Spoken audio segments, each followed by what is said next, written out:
هنر ئەگەر تەگەرەکمان تەفسیرێکی بکەین خۆی وەسیلەیەگە کۆکردنەوەی ئاشتەوایی لە ناو نەتەوەیەکانە لە ناو نەتەوایی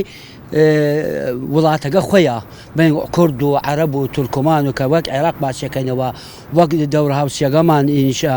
ئەمانە ئەتوانوە لە هونەرەوە لە ڕێگەی هونەرەوە ئاشتەواییەک تەباییەک ئینسانیەتێ لە ناو ئەم کۆمەلگا کۆ بکەنەوە دووریان بخەین لە کۆمەڵکوژی لە براکوژی چ لە ناوخۆیی بێتە چ لە دەرەوەی وڵات بێتە چ دەرەوەی هەرێم بێتە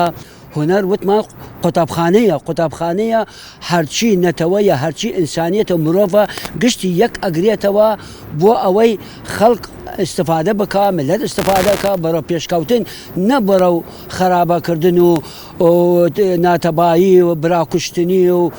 فتنە و فەساد و بەڵاوە بێتەوە.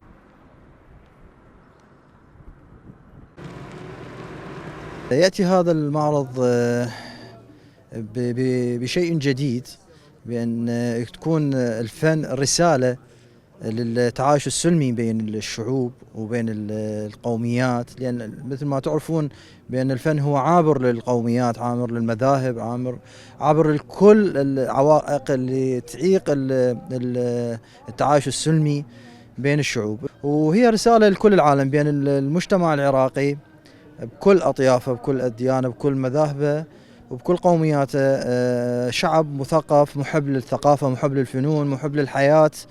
لأن هم أصحاب حضارة تمتد إلى آلاف السنين. الفنانين الكرد مع إخوانهم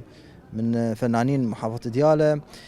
فكان يعني تظاهرة سلمية تظاهرة فنية ثقافية جميلة جدا.